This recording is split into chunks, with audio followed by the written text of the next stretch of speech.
Hi there, and welcome to yet another edition of your favorite transportation program on television. On the Lagos Transportation Agenda, we engage with knowledgeable, influential, and interesting stakeholders in the dynamic world of transportation as we highlight current events, track issues of interest, as well as evolving trends in this very, very important sector. Over the years, we have engaged the stakeholders in the public and private sector, in the ministries, departments, and agencies, as well as on the streets, the waterways, rail terminals across this great metropolis of Lagos, in order to get at what makes transportation tick as a very key component of this economy of Lagos State, Nigeria, and the world at large, and in particular, the place of transportation in the Teams Plus agenda of the Babajide Sanwo-Olu administration and the Greater Lagos Initiative that is driving development across this metropolis and making it the 5th largest economy in Africa. My name is Austin Inyan. When the Lagos Transportation Agenda returns after this short break, we will take a look back at the events, trends, and issues of transportation in 2024. Quite an eventful year, I must say, when transportation took a major leap forward as a component of the Teams Plus agenda of the Babajide Sanwo-Olu administration and the Greater Lagos Initiative.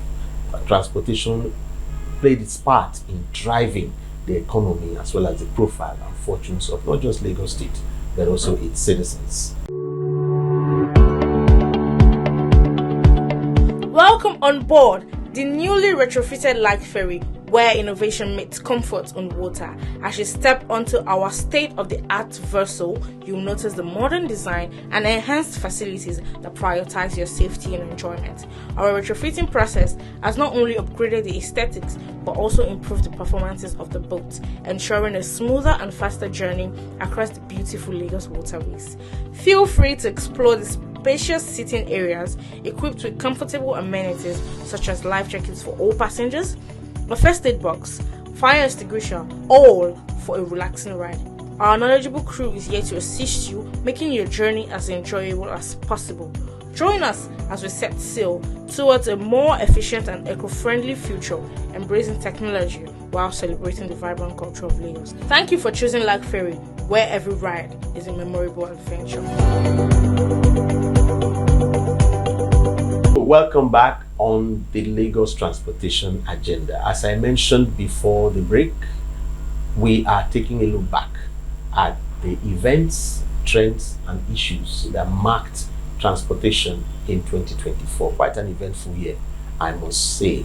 In no particular chronological order, we highlight the most important events that took place that year. We start with the formal commissioning of the Ikeja Overpass Bridge. This was performed by the Governor of Kwara State, His Excellency Governor Abdurrahman Abdulrazak.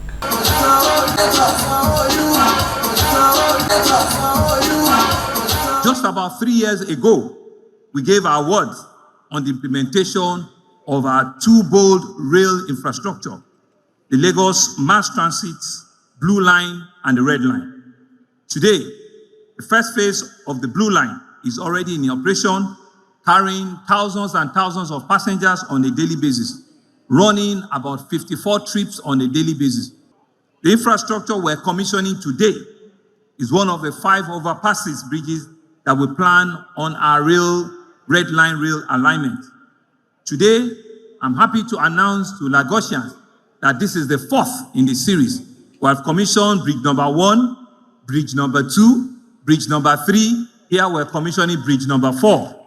It is therefore my honor, Mr. Speaker, other distinguished guests, to invite my brother, His Excellency, the Governor of Kwara and the Chairman of Nigerian Governors Forum, Governor Abdurrahman Abdulrazak, CON, on behalf of the people of Lagos, to come forward and help give an address and commission the LMT Red Line Ikeja Overpass for the people of Lagos. Thank you very much, and a round of applause as we bring in our guest of honor. Iṣẹ́ láti wà lọ́rùn kò máa bá a ṣẹlẹ̀ lọ.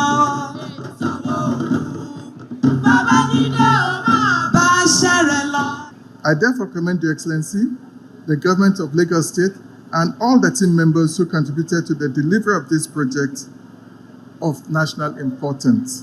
If I carry you go Ikeja, my guy, you go love Lagos, yo.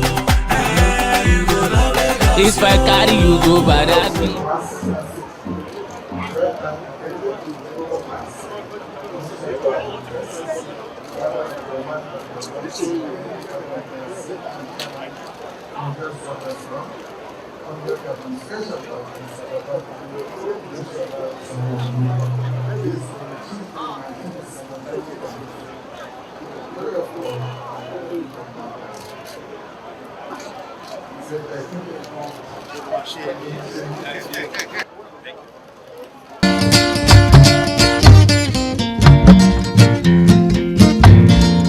Èkó àkété ilé ọgbọ́n, Èkó àkété ilé ọgbọ́n, arọ́mọdé dẹ́ kó má má já o, Èkó àrọ́mísà ẹgbẹ́lẹ́gbẹ́.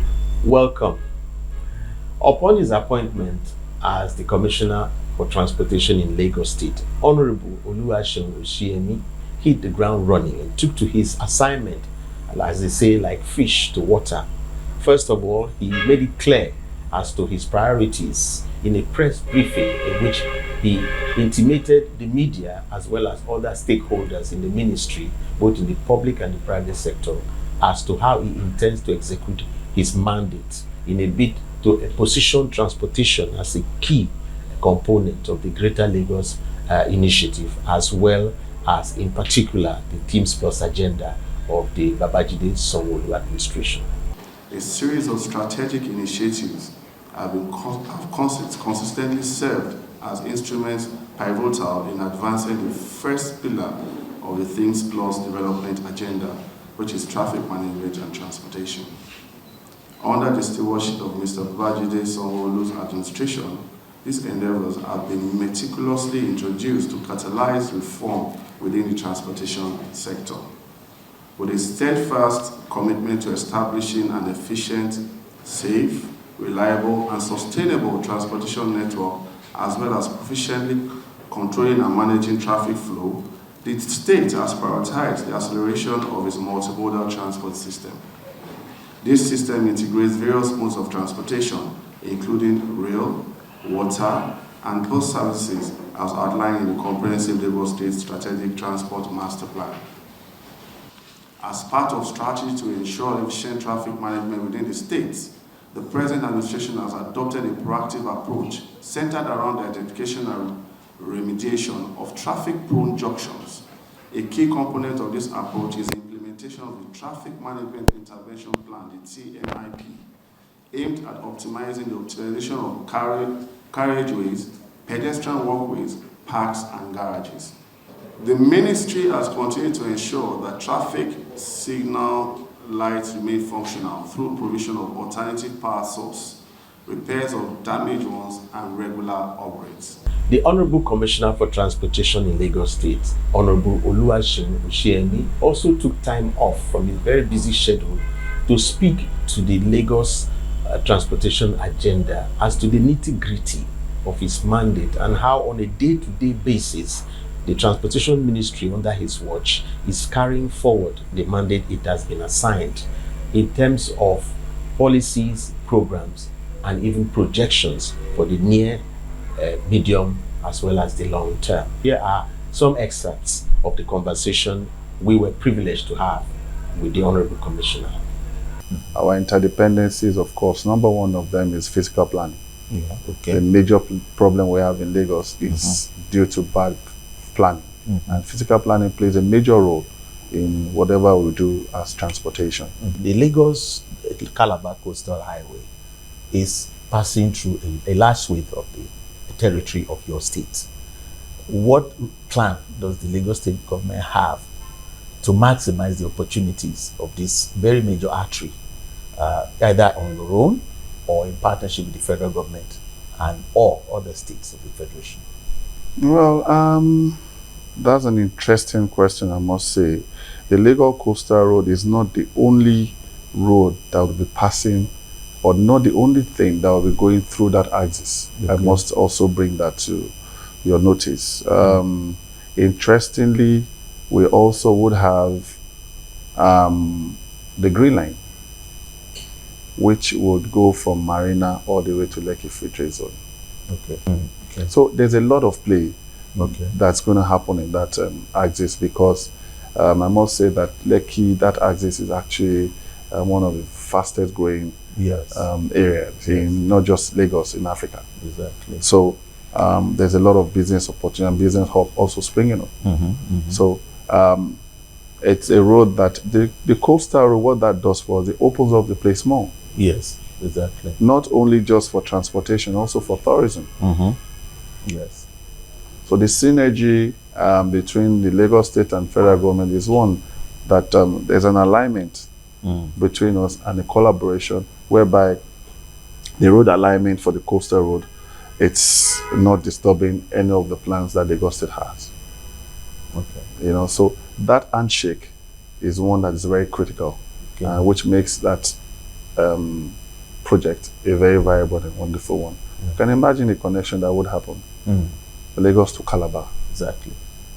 If you're just joining, it's the Lagos Transportation Agenda, and on this edition of the show, we are doing a review of the events as well as the trends that marked the trajectory of transportation in Lagos State in 2024. Now, the issue of a transportation policy, whether at the state or the federal level, has been a vexed one over the years, as many entities across the country have been quite unable, or maybe, shall we say, unwilling to embark on such a comprehensive overview and projection of transportation. Well, Lagos State has always been a pace setter in many aspects of modern development, including transportation. And true to that character, the Lagos State government unveiled its transportation policy for the near and the medium as well as the long term at a very glittering ceremony here in Lagos, which was graced by all major stakeholders, both within and outside the state in transportation.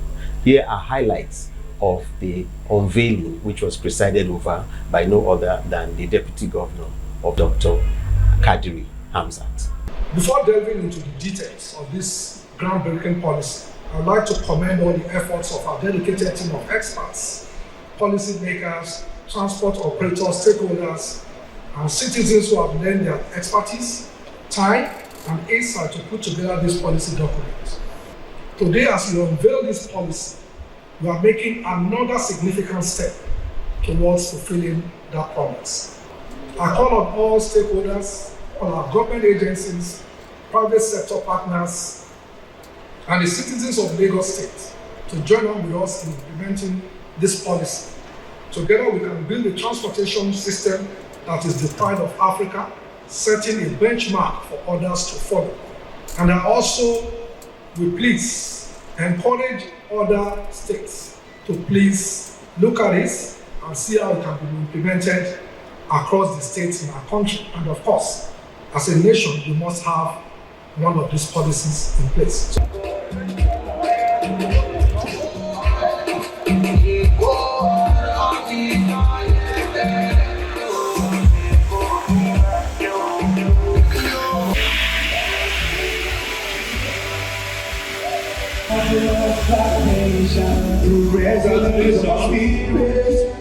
Àpò oríire gbogbo olùgbé ìpínlẹ̀ Ìdó.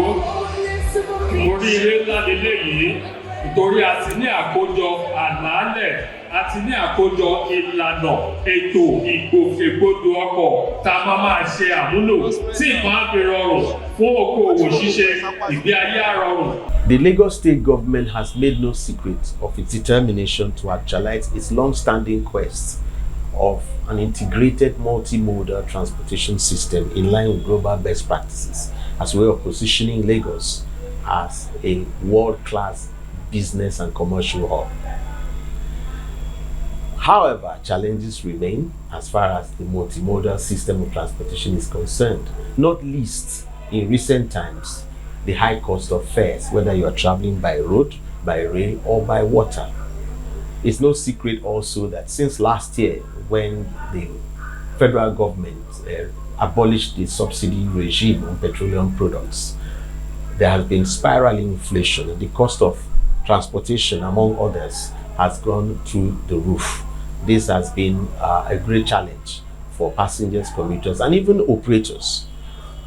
We decided to feel the pulse of the people who actually use transportation on a daily basis to see exactly how they are affected by the high cost of fares and what they want the government as well as the private sector to do in order to mitigate the effects of this phenomenon, which has eaten deep into the fortunes of many of our people on a daily basis. When it comes to transportation fee, and the fuel pump rate has actually affected the transportation fee. So it has changed so many things. Like Ibadan, that they do take it around that kind 2005 before. Now it's now about 5,000. So like me now, I'm going to Ado. Ado used to be 5,000, 5,000, but now it's 10,000.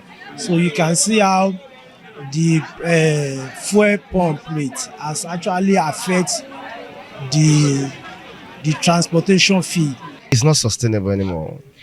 I think government needs to do something about it.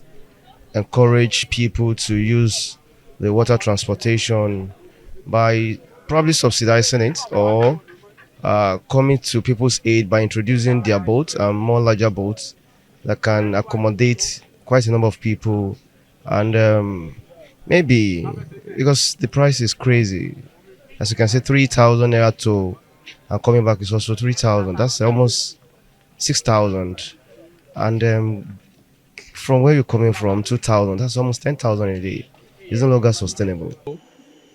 When they introduced the rail, it's really solved a lot of problem, but then it also came with a complaint. The time, sometimes we wish it could be faster, so that, you can come from Ibadan to Lagos in an hour or less, if possible. But, the experience has been very positive. Nice, it's relaxing, if you don't mind the time. And then it's safe, because they have security personnel on the train. So that one gives passengers peace of mind, And apart from that, everything is fine. So, if I may ask, what's your advice for others that have not tried these services? Well, I can't speak for everybody, but some people, sometimes I don't take the train if I want to get into Lagos very early, because, for example, the train leaves Ibadan around 8:20, and then it will get to Lagos around 10, sometimes 11. So if I want to come to Lagos and go back to Ibadan same day, I might prefer to take a taxi. But if I'm not in a haste, I'll prefer to take the train, because it's relaxing and it's fast and it's safe. Yes. So anyone that doesn't really is not so much in a haste, they should give it a try. It's worth it. And if they can actually make it a little bit faster, it's going to make a lot of difference. For example, if it's faster, I would prefer to be coming by train, because number one, it's safer, and then it's cheaper. Yes. And then there's no risk of road accident too. So that one is a peace of mind on its own. So I really encourage it for people that have not tried it yet. In fact, I've not taken the train. I've not bothered the train in a while. So when I came today, because I couldn't meet up with the train in the morning, so I came by car. So I'm going back by train, and I was surprised that the price is still the same as the past couple of months I've been using it. So that's a very positive one. I mean, everybody likes good stuff. It's cheap and it's safe. That's it. Speaking of the multimodal transportation system in Lagos, which has come to stay, we also took an overview of the happenings last year in transportation, most especially the unveiling and the commencement of operations of the Blue Rail transit in Lagos. Again, we took to the rail lines, the terminals, to gauge the feeling of the people who use these services as to what they think and what they think should be done going forward in order to make sure that this multimodal system, as far as rail is concerned, is sustained over time. The reach of this service will continue to be expanded. That's something that the Lagos State government is working very assiduously on, with more lines coming. I wish they can do it around Lagos. It's convenience. Very good, very convenient, like very easy. I come from Festac, so from Festac I stop here. Then there are mini buses you can use to various places. You're coming back to the same thing. You're not jumping bus. You're not in traffic. There's AC. You can even be doing anything in the train. The train is smooth. It's neat. It's nice. This is my first time using it, and immediately I got on the train, I was like, wow, this is like, it's almost like an airplane. You understand the hospitality, the ambience, and everything. So it was very nice, and the scenery as well. Yeah. So I just feel like there's room for improvements, but this is as good as it gets. Needless to say, we have just seen off the ember months of 2024, a time of the year when everything seems to come together in a climax. Flurry of activity here and there, people traveling, a lot of commercial activities and so forth. As we always do on this show at this time of the year, we also took to the streets to gauge the feelings of our fellow citizens on the road to see what they had to say about the ember months. What's so special about the ember months, especially in the area of safety and security on our roads? This is what they had to say. There's many one chances out there now, this presently. I won't lie to you. There are so many of them. In this time that we are now, some of them just want to, you just enter and they want to take every stuff that you have. So for passengers that are entering motor, may I advise them that they should be careful of the kind of motor that they're entering. If it's not from the park, if it's from somewhere that you want to enter from the roadside, look at the motor very well. Be observant, be vigilant. You get. Drivers, caution about speed. It's over speeding that causes any accident or loss of life. If they can reduce the speed limit and be cautious, and the ones on the highway have enough rest before entering the road, because once you don't have enough rest, you will slip off on steering. So that's the caution. So there you have it. That was our overview of the year 2024. As I said before, an eventful year in all ramifications. In the area of transportation especially, there was a lot of movement, a lot of commercial activity towards the end of the year, and a lot of action on the part of the public sector as well as the private sector. How was it for you? Well, I'm hoping that this year will be far better than last year. There'll be no better yesterday, as we always say. May 2025 bless us. That's the show. I thank you for watching. I hope you join me at this time next week, God willing, as we come your way with yet another edition of the Lagos Transportation Agenda. As usual, we're at your service, ready to give you the events, trends, as well as the issues driving transportation in this part of the world. Till then, this is Austin Ian, your host, saying stay safe and Happy New Year to you and your family. God bless.